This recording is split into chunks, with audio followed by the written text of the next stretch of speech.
Welcome to the LiftOneSelf podcast, where we break mental health stigmas through conversations. I'm your host, Nat, and we dive into topics about trauma and how it impacts the nervous system. Yet we don't just leave you there.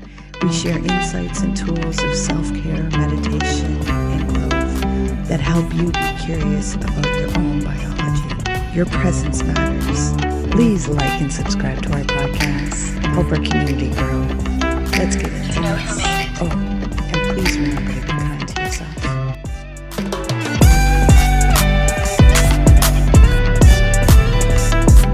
Welcome to the LiftOneSelf podcast. I'm Nat, your host, and I have a very special guest, Thomas. So Thomas, would you be gracious enough to introduce yourself to the listeners and to myself, because I don't know everything about you.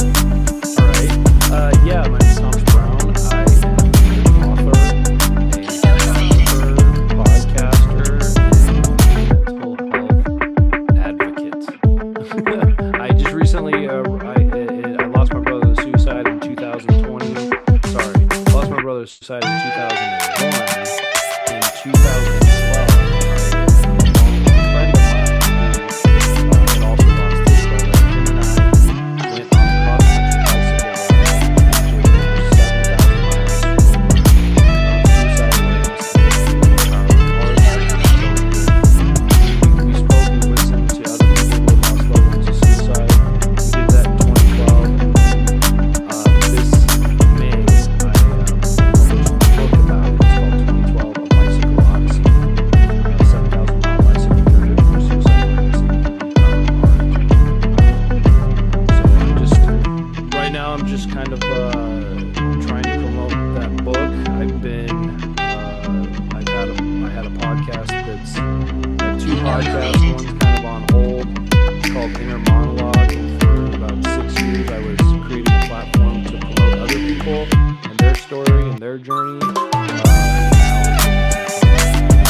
podcast, they're driving, so please don't close your eyes. I want you to be safe, yet all the other prompts you're able to follow.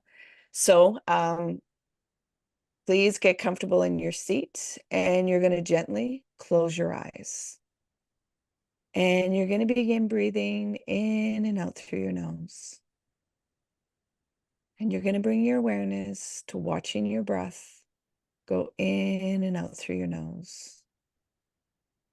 You're not going to try and control your breath. Just going to let the awareness watch the rhythm of your breath and allow it to guide you in your body. By now, there's probably some sensations and feelings coming up. It's okay. Let them arise. You're safe to feel. You're safe to let go. Surrender the need to control. Release the need to resist and just be.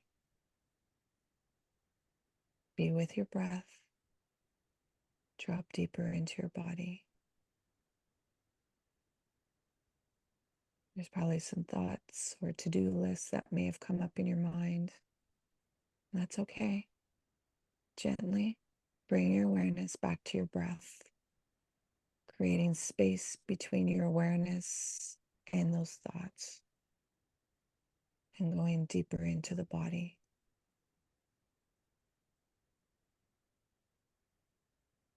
Staying with the breath. Those thoughts may have popped back up. Bringing your awareness back to your breath, creating more space between the awareness and the thoughts, and going deeper into your body.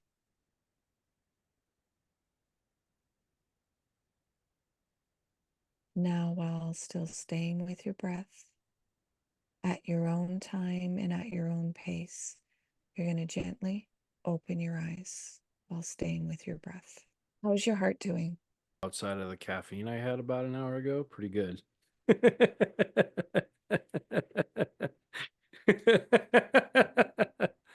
Uh, Um, and I know going into stillness when all that agitation, it's like, well, okay, yeah, let's rock and roll with that.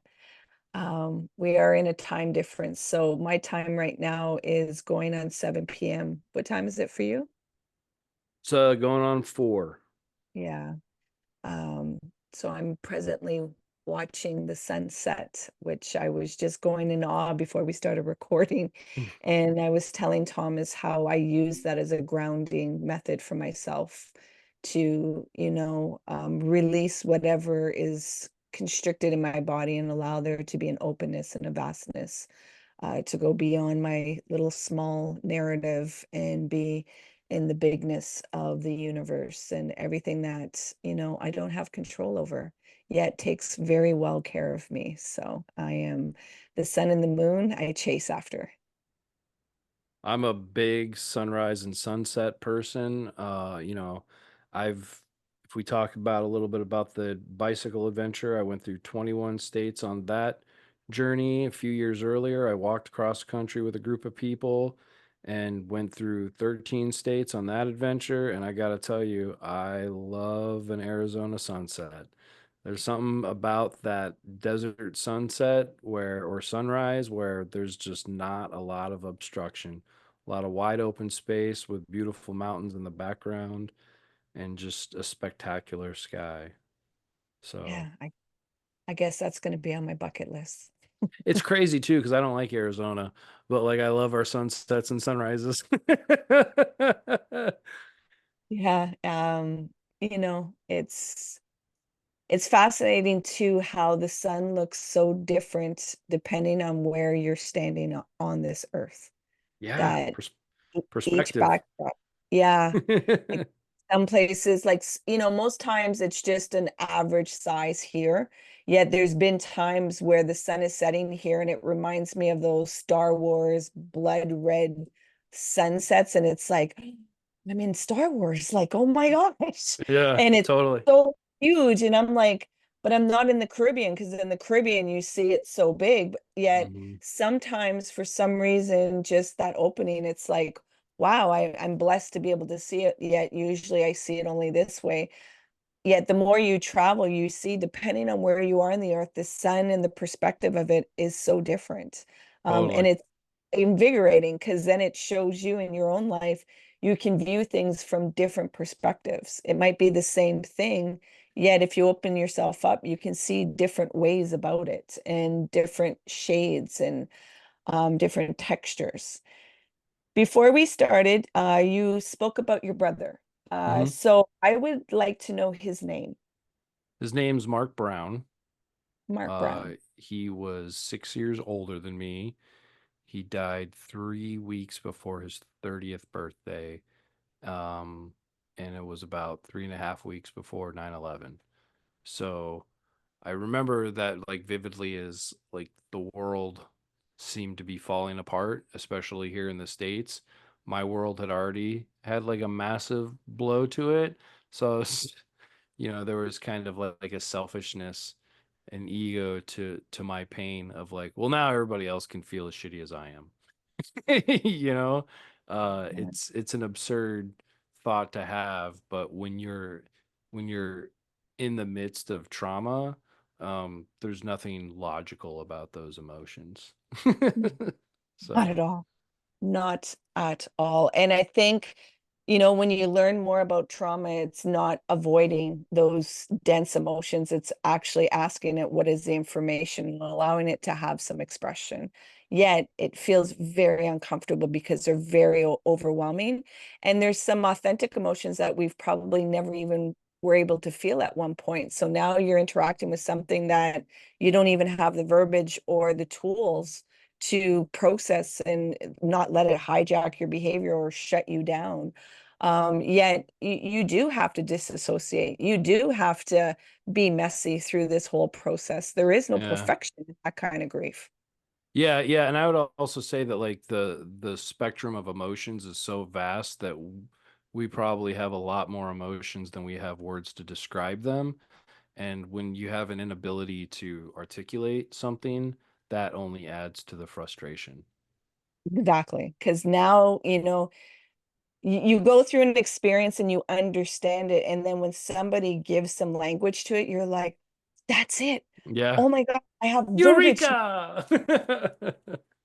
Somebody can see me and I can kind of like relate with it outside of my mind. And I'm not crazy and I'm not this and I'm not like, oh my gosh, somebody else knows what this feels like or can give context to it. But it's such a liberating thing when you can finally give verbiage to an experience and Yeah. also share it with somebody else that they can relate or understand it in their capacity. Like all of our experiences are very individual, yet there's a lot of similarities to what we are experiencing. Yeah, and I often say like, when there isn't a word to describe it, that's where poetry comes from, Yeah, of being able to like describe your feeling through metaphor. And yeah. like usually like sometimes that is like what hits me the most is when somebody can, describe an emotional feeling through like poetic metaphor, that usually hits me the hardest. I'm like, damn, yeah. Oh yeah. Now I have a question about Mark. In his life, was there any signs of his mental health or suicidal ideation or any depression or any insight? Did he share any of the darkness? So in hindsight, like at the time, no. This is 2001. I was always like really open with my emotions. I was a very sensitive person and I had no problem saying like, "Hey, I'm sad, I'm confused, blah blah," and even crying when I was feeling overwhelmed. But I never had a sense of like, oh, maybe I need a therapist. You know, I got my Yeah. friends and I'll talk to them. So, despite my openness, I was still an outlier. That was mental health was something that we just didn't discuss. And I think when it comes to like mental health issues, especially back then, it's something that you can't see. And if I Mhm. if I can't see it and I can't describe it, then you can't see it, so you might not take me seriously. But if I had a Mhm. broken arm, you'd have more sympathy for me.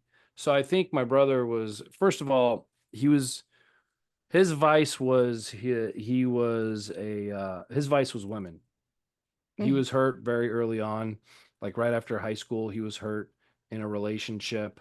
Um, and he just vowed he would never let a woman make him feel that way again. And I couldn't even tell you the responsible factors of that relationship that went sour. It's just he had a negative reaction to it. And so Mhm. he became a womanizer. And for about close to 10 years, he had two women that were one was his heart, one was his trophy.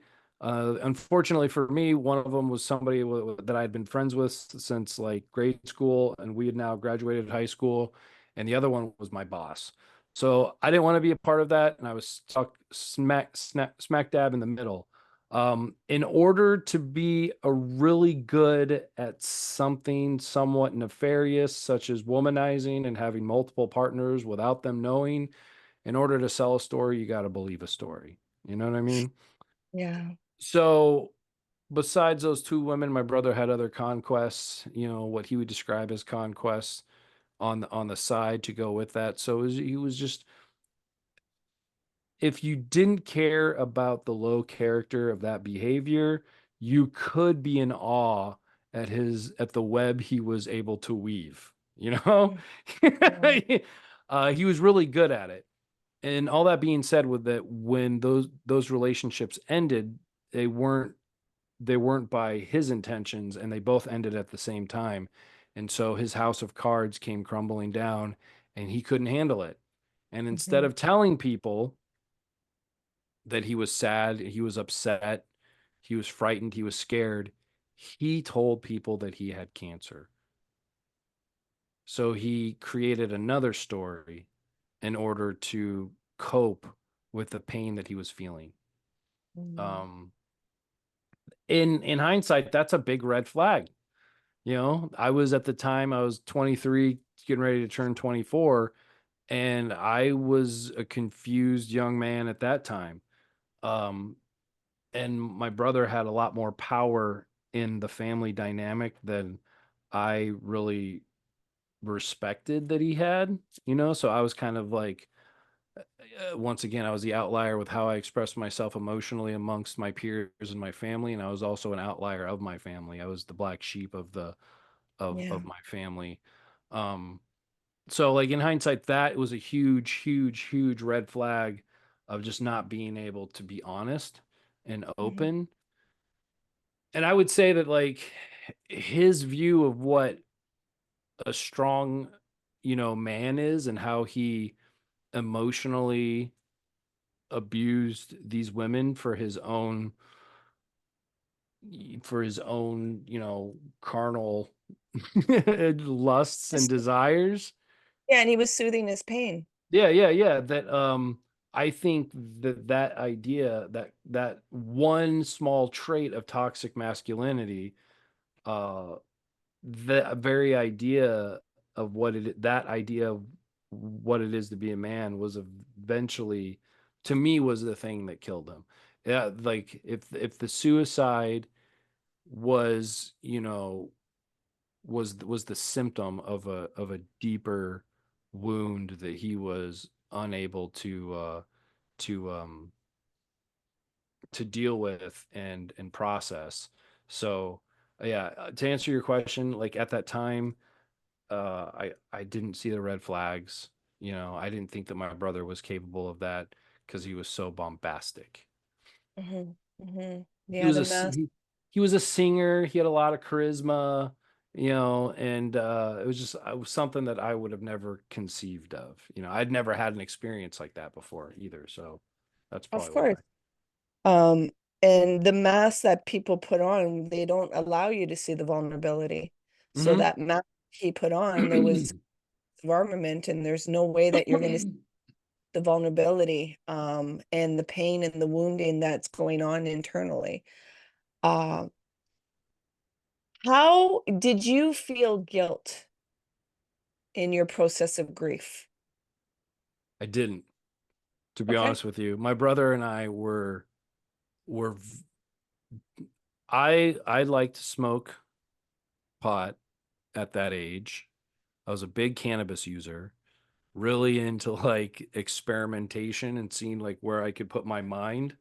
Um, it was a little reckless because, I didn't have like the emotional fortitude that one would need with psychedelics at that time period. And I didn't have anybody to guide me, but I really liked cannabis, and it really it helped me kind of deal with the not with the emotions, but with like the physical reaction that I would have to emotions, if Yeah, the that makes sense of any sense. yeah, Yeah. of course. Of course, you were So toning that, like, yeah, yeah, I would still feel them, but I would just like it helped me like calm down a little bit. He didn't like that I smoked pot, and I didn't like that he was a womanizer, but we both worked for the same um organization at the time. And I was just like, look, man, I just don't want to be a part of your story in that capacity. Like, just keep me out of it. We yeah, could still be brothers. We could still like hang out. Just I don't want to be involved. And to him, that was betrayal. So he kind of tarnished my name at the time within the organization that we worked in. And so we had a massive falling out, and we didn't talk. And it wasn't until his relationships were over, and this is probably like 3 years after, once we kind of deviated from each other, is when we started to come back together. So I'm grateful more than anything that we had the time left that we mhm, had. I remember one night in particular, he was always against weed, and he came over. I was house sitting for somebody, and he came over, and we were always big movie buffs as well. And Star Wars was one of our jams. And he's like, "Hey, I want to come over and smoke weed with you." And I was like, "All right, cool, come on over." And we got high, and then we watched Empire Strikes Back. And just to like watch him watch, speaking of perspective, you know, his perspective who had been altered in the way that was super novel to him. And so when he was watching Empire Strikes Back, it was like he was watching it for the first time. And we just had this like very beautiful brotherly experience together that we hadn't had in years. And it's one of the things that I will actually cherish the most. Um, I had a little bit of anger Mm. with him, but it didn't last. It didn't linger very much after that. It was more of just like a sadness that he was gone. And my brother was a golden boy. My parents knew that he was a womanizer, but he was there first and he was a golden boy. And my parents, we never wanted for anything. There was food on the table, there was a roof above our head, there was, you know, clothes on our backs. And they taught us a lot about compassion and accepting the differences of others. And those are lessons I'm so grateful that I got from them. But outside of that, there there wasn't this like profound wizard sorceress like wisdom. you know, they were simple people from a simple time. And when I say simple time, I mean small town, limited technology. Mhm. And they were raising these two boys in the midst of an explosion of technology in the late 70s and 80s and into the 90s. So they Commodore just 64. yeah, they just didn't have that understanding while we were the ones that were like learning it as it was coming up. So just very like limited capacity. I'm very grateful for the compassion and empathy that they gave to us, but there was something in me that needed a little bit more. And I think Yeah. that's where like the drug experimentation kind of came from. Um, but I was more concerned with them after my brother's death. Like Hmm. even though I was not prepared as a 24-year-old lost person Hmm. that had no self-confidence and was completely codependent on the worst types of people. Um, I was more concerned with them. Like I remember knowing that my brother had died, but not knowing how he had died, and being told to meet my parents at the social services department, which was connected to the same building that I worked at that time, wondering what was going on, knowing that it had to do with my brother and that he was dead. I hadn't been given that confirmation. I just knew. Mm. Um, and then like trying to call my dad and then hearing like this broken, weeping adult sound creep up from behind me while I'm like leaving a voice message for him, and I turn around, it's my dad. He's never been the same. He's Okay. never been the same. And we just had my brother's 23rd anniversary. He's Hmm. he's never been the same. And I don't have children. I don't plan on having children. I feel like my father is now my child because my mom passed away about 16 months ago and I'm his caretaker. Like he can live on his own, but like I still have to like I manage his life. I Yeah. was like, Yeah. I never wanted children. Now I got a 78-year-old toddler. Yeah. I can. I don't have to worry about him sticking thing into electrical sockets or wandering off. So I'm good. I'm good right now. Um, Yeah. but it's still like having the responsibility of another life. I just, outside of a pet, I never have had that, and I didn't want to have children, and I still don't want to have children. So it was just always like my parents were my focus, and so I don't think I had time. Like I got over my anger pretty quick, and I didn't have time to feel guilty about anything. Yeah. That's a different story from what other people. Some Yeah. people like that's all they have is guilt, Yeah. and I don't have that story, but I still try to remind people is that like, you if somebody has it in their mind to do that, they're gonna find a way. Yeah, You, it's you beyond their control because our biology to actually, um, dive by mental health, it takes a lot of strength and courage because your biology doesn't want to die.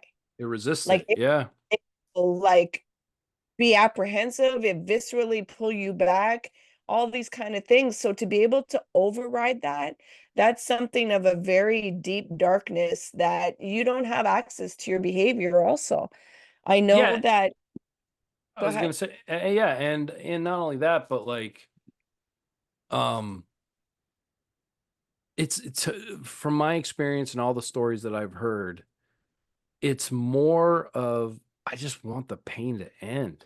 Yeah, it is. I don't want to leave this place. I just want the pain to end, and Yeah, that's understandable. of course.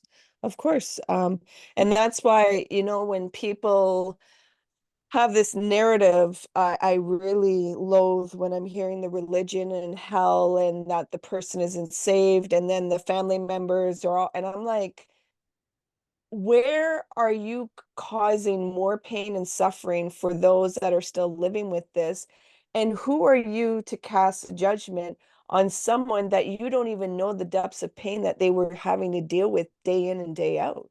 Yeah, Like, if you haven't experienced a really dysregulated nervous system, you have no idea what kind of hell is going on in someone's mind all the time and how viscerally and physically painful that is, yeah. and no escape from it. Like there's nowhere to escape because it's inside you.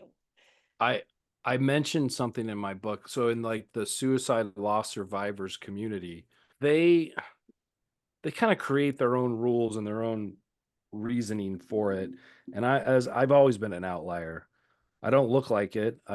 My meat suit has me looking, heterosexual white male, like like kind of like won the lottery for meat suits. But like I still like my mind and how I look at things, I feel like puts me once I open up my mouth and I lay out my thoughts, like that kind of like puts me against a lot of other people that look like they should be my peers. But in that community, like I always hear this gripe about you can't use the word commit. You can't use the word committed. And I'm just like, man, that's a dumb semantical argument. And I used to lead support groups after my bike ride. When I came back, I led support groups for people who lost loved ones to suicide, and that's a pretty intense room where you're helping to manage egos and create a safe space, like what you're doing. Um, and I saw in my training like somebody who's brand new to it use the word committed, and somebody else who had, a few years out, and they're like, we don't use that word. I'm just like, there are people out there that will say that my loved one is burning in hell, or they'll say that my loved one was a coward. And that's a level of bullshit that people don't need to deal with when they've lost someone to suicide. Why are you going to create strife within our own community by telling people what language they are allowed and not allowed to use when talking about it? So I still like, people like, we say die by. And I'm like, you can say whatever you want. I lost my brother to suicide.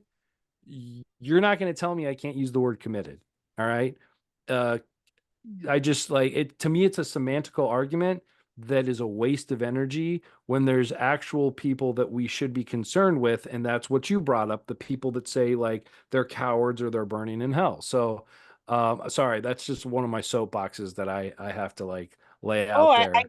it gets me amped up also. And I like, do you understand? Like you just took salt and alcohol and poured it in someone's wound by saying Yeah. this stuff just Yeah. because you have a belief system. You don't even have the empathy to be a decent human being, to keep your mouth shut about whatever you may believe and just hold space for this person that's in pain. That seems to be a problem amongst, from what I can tell, first worlds all around the world.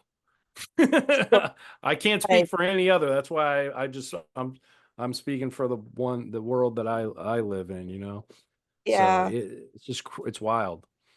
Yeah. It's And I'm mindful because, I've known some people, even my neighbor, like during COVID, his nephew had died by suicide.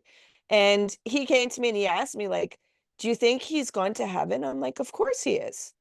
I'm like, of course. And he's needing validation because he's rumbling with it as a Catholic man that, well, my belief has it that if anybody that dies by suicide is gone straight to hell. And it's like, no, no, like your nephew was in a lot of pain.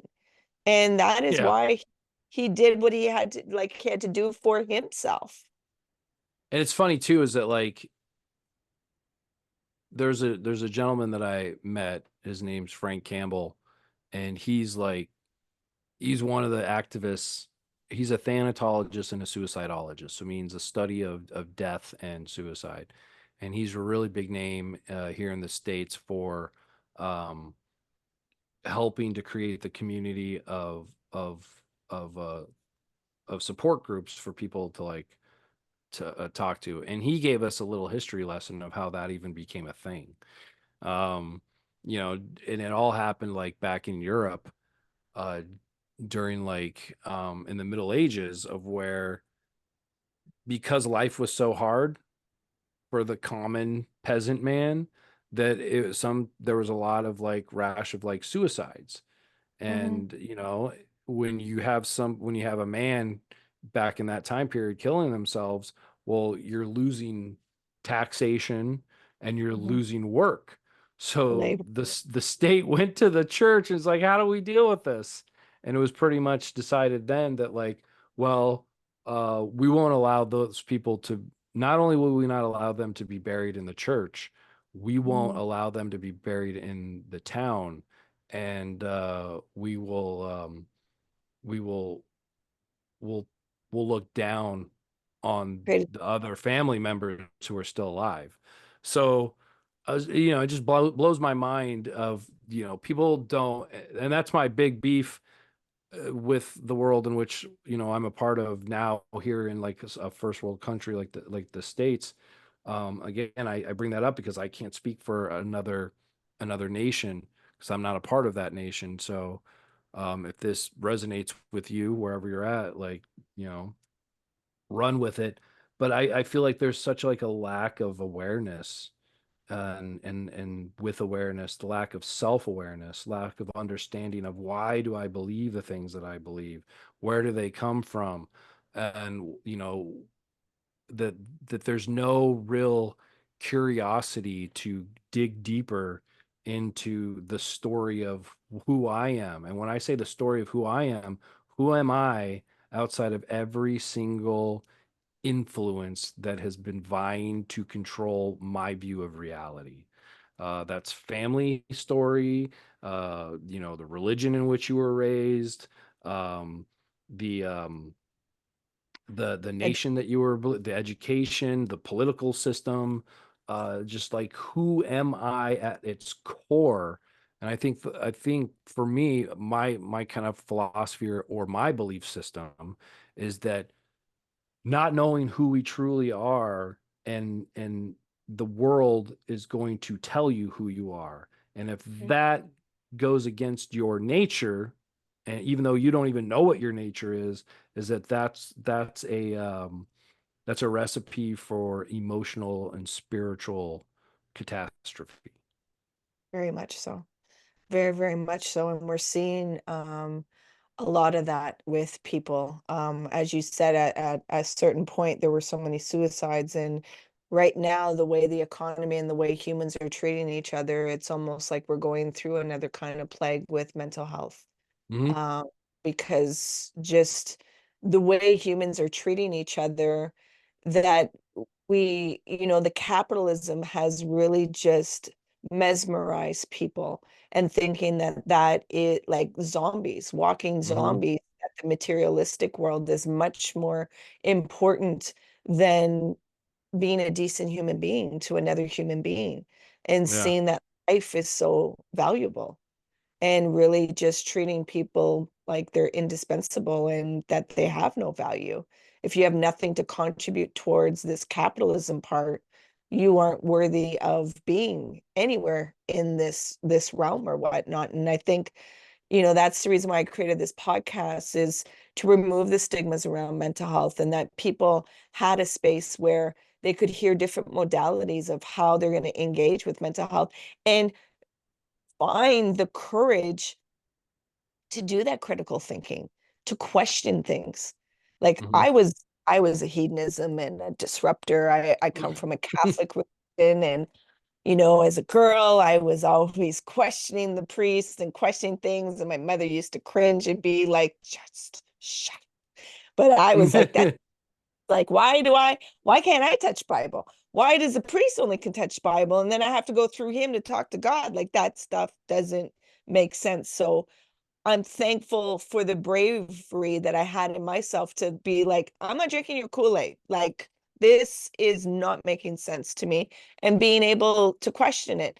Did I get shunned? Did I get trauma from it? Of course. Yeah, I think we have to hold this space for people to start questioning things for themselves and really start getting possession back of their mind, of their consciousness, of their awareness.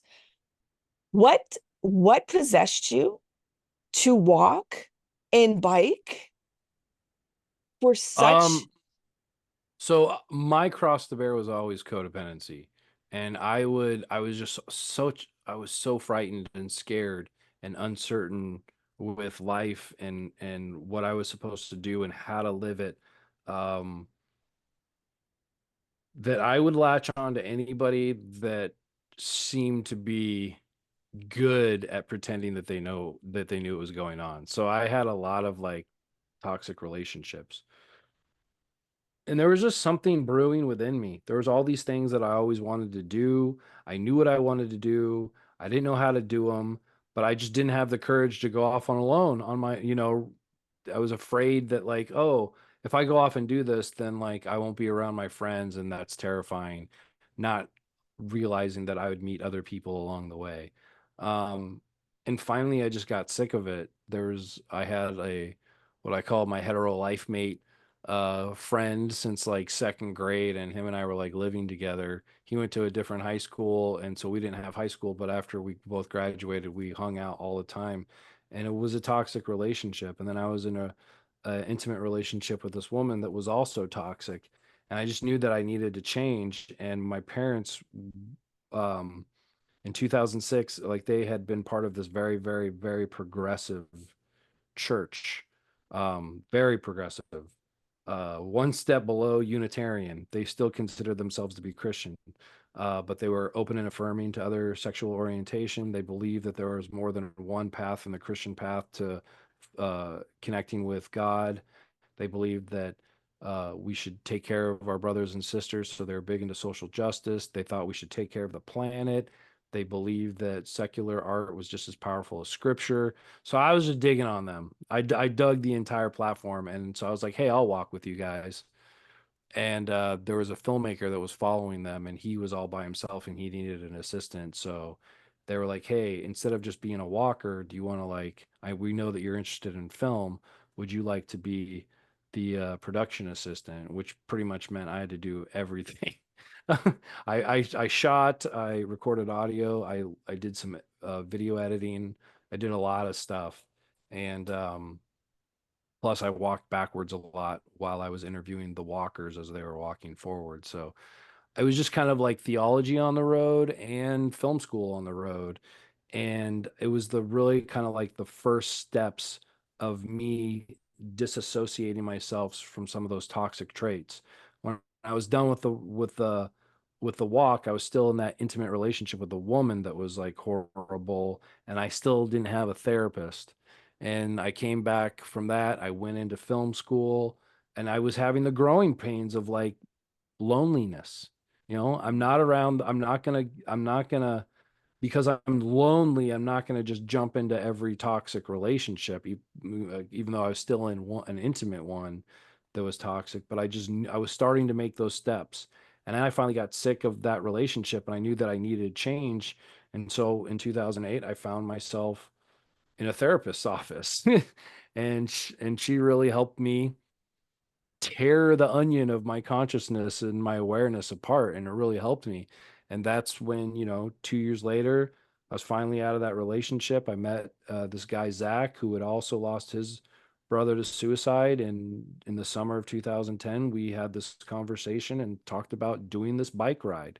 I was really inspired by that walk, and I know how much it changed me, and I know what it did for me. It's one thing about, like, it's always great to have a community, especially a Yeah. positive one, but it's also good to step away from your community, Mhm. because whether we are aware of it or not, there's some authorship that our community has of our own story. And I think it's Mhm. important to kind of like separate yourself from that so that you can see who you are even outside of your community, so that you can play more of the author of your own narrative and get a little bit of extra perspective of who you are. Um, and I knew all that and I just knew that like this bike ride would be something else, because the walk, I was inspired by the message. I believed in the message and I supported the message, but it was somebody else's message. Yeah. So that was my first step. So when we decided to do the bike ride, this was my opportunity to share my message. and Mhm. and to me, when it came to like suicide awareness and mental health, one of the tools in which I use for awareness, social awareness, spatial awareness, and self-awareness, is art and creativity. And how either being a witness to beautiful art helps me process, or dabbling with my own creative ability, and making something that's my own, whether it's good or not, that how much that helps me in my process. So I just knew that I needed to do something, and in a way, like, the bike ride itself was its own piece of art, um, that I was able to share with the world, and the book is kind of like the next step of that. But I felt a calling. It was inside of me, and when you feel that, when it starts, when it's like just a scream that you can't get rid of, you gotta you gotta go down that path and explore it and see where it will take you. Not really have any expectation of where you're going to end up, but just kind of be open to the process and the experience. I want to bring you into a reflective question. I want to Hmm. ask you to bring your awareness right now and go back to your 18-year-old self. And you have 3 words to tell your 18-year-old self to bring you to the journey to right now.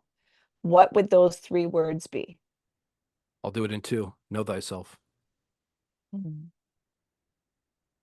I mean, to me, self-awareness is the only game in town. Spirituality and the different tools that we can put in our toolbox, is they're just that. They're tools that one uses to have a better understanding of who they are. But I think they need to be that. You need to have the intention that this is a tool that I'm using to get inside of myself, to understand myself. Why do I believe the things that I believe in? Why do I react the way in which I react? Why do I respond? Why does my body do this? Why do I immediately go here when in the presence of certain people, or when experiencing something? That is the only game in town. I feel like self-awareness, one, if you don't know who you are, we've already kind of discussed this, the world is going to be telling you who you should be. And Yeah. if that and that 99 out of 100 times is going to be in conflict with what your foundation is.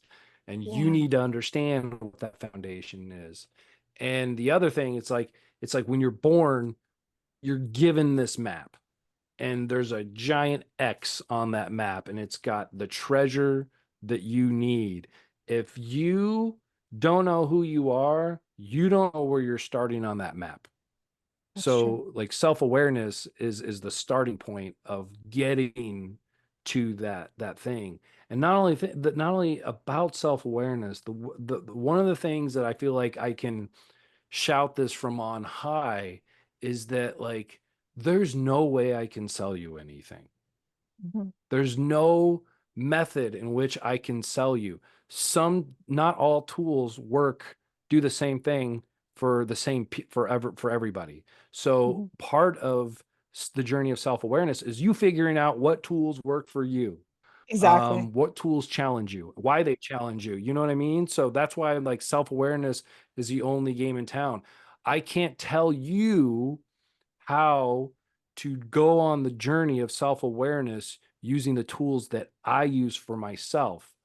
I Mhm. can say this is what I do and kind of give you a starting point of that you can try. And if you try it, maybe it works, maybe it doesn't, but it leads you down the path of, like, finding the other tools. But you need Mhm. to figure out, like, your function, what works Exactly. for you. And like, so to me, it's like that's the only game in town. We have one job. You can be a professional alienator and alienate everybody in your life, Mhm. but you still got to deal with one person, and that's you. So Yeah. figure that person out. Yeah. And to me, like that's I feel like my brother had a complete lack of self-awareness. Mhm. And that's eventually, like, what killed him. It's like Yeah. if you are completely detached from yourself, it can send you down a spiral. Oh, Um, yeah. and that spirals also. I'm not going to say that everybody, if you don't know who you are, you're going to end up taking your life. That's not what I'm saying. I'm saying that, like, it could lead you to a spiral. I've met a lot of people that have, been masters of crafts in their life, and they've amounted masses of wealth, but they come to a point where they're like, all of this started because this is what the world told me I was supposed to do. And even though I've climbed these mountains and jumped over these hurdles, I'm depressed because they have no sense of self of who they are. Yeah. They're trying to look for So yeah, that 18-year-old me, yeah, know thyself. Yeah. And know it's thyself. true. Yeah. Because, time is a tool, it's not a toy. And then we come to realize, like, how much time we gave to the narratives of other people, that we didn't take the stand in the permission of what is it that you want to create in this world? Who is it that you want to be in this world? Because a lot of people don't think they can give themselves permission for that. It's always the validation and Yeah. permission side of them. So once you access that, you understand, like, oh my gosh, I have to go inward. I gotta stop outwardly. Yet that's, for everybody to finally go through their portal to really understand. And that's why, I was a little hesitant when I took the direction of starting meditations with each podcast. Yet I was like, I know the benefit Mhm. of being in the breath and starting to recognize, like, you're not your thoughts, and to create that space. So when you try to explain the observer and the awareness to people, they're like, I don't know what you're talking about. And then the wrong definition that people have about meditation, that it's going to quiet your mind and you're not going to have any thoughts. And I'm like, Yeah. no. Sometimes, Everybody's got the monkey with the cans. Ding ding oh, ding. my, But I think, like, I mean, that's usually, like, a body meditation, breath meditation is usually, like, what I recommend too, because it's like the reason why I give that is because, hey, it's going to it's going to help you start a relationship with your own body, yeah, it's which is protective for you. very, very good in the realm of yeah, but it's also, like, good in the realm of, like, awareness, because Yes. our brains are tricksters. You Yep. know, I may I will I my brain will negotiate some kind and try to, like, create a reality inside to protect me from something, but my Mhm. body's not going to. My body is going to speak first, and then my brain has to catch up to it. Yeah, exactly. You know what I mean? Exactly. Um, I so always say that. using the breath to get in touch with your body is amazing.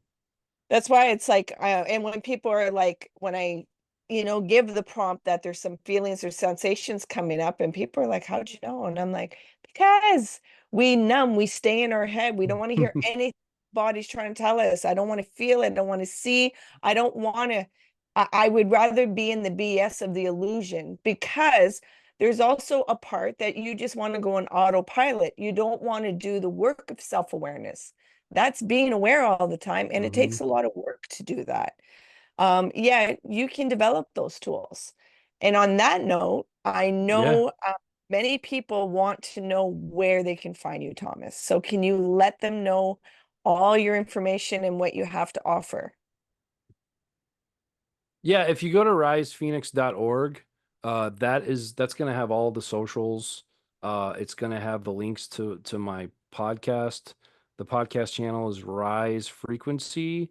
But I have two different shows on there. I have like over 300 conversations with other people that I gave platforms to.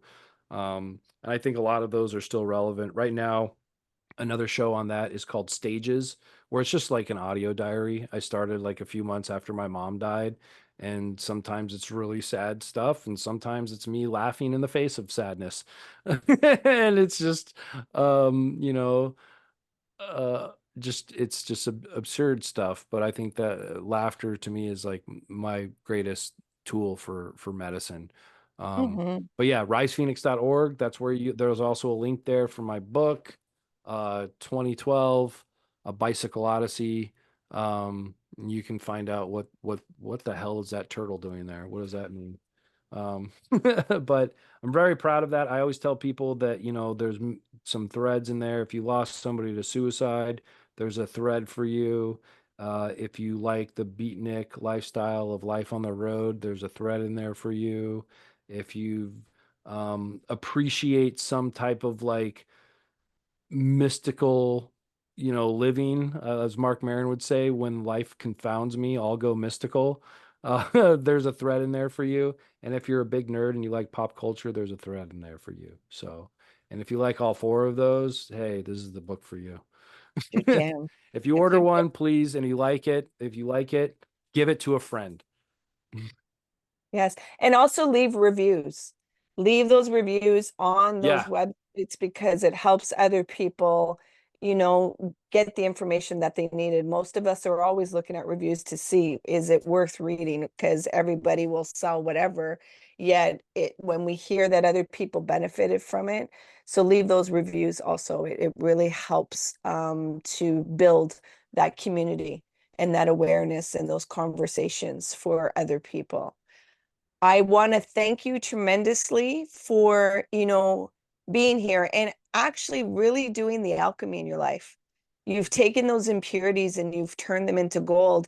And you didn't just keep the gold for yourself, you've shared it with so many people. So thank you for that warrior work that you continuously keep doing and sharing with other people. It is like, I'm in awe and I'm inspired, and I've learned some things through this conversation. So I want to really thank you, thank Mark in this space, thank your mother also, because I am mm, one that when people transition, it's the other side of love. And if we go through our pain, then we can open up and feel their presence and feel the communication. Yet you have to be able to really feel the depths of the pain to be able to open up that heart to, feel that. So I want to absolutely. thank them for being in this conversation with us and empowering it. And, for those listeners that, this touched you, if at any time there was an inclination that, oh, like he's saying something or it's touching me, reach out to Thomas. Don't second guess. Don't try to, I don't know. Just click the link. All of his links will be in the show notes. So all you got to do is click that hyperlink and just reach out to him. As you heard in this conversation, this is the first time that we met, and you see how open he has been and how gracious he has been in the dialogue. Just reach out to him. When we're ready, the teacher appears. And there's a lot of experience that Thomas has to offer to give you a guiding post to go within yourself. So thank you again, Thomas, for being here. Thank you. I really appreciate you. I appreciate it, Nat. Appreciate you. Please remember to be kind to yourself.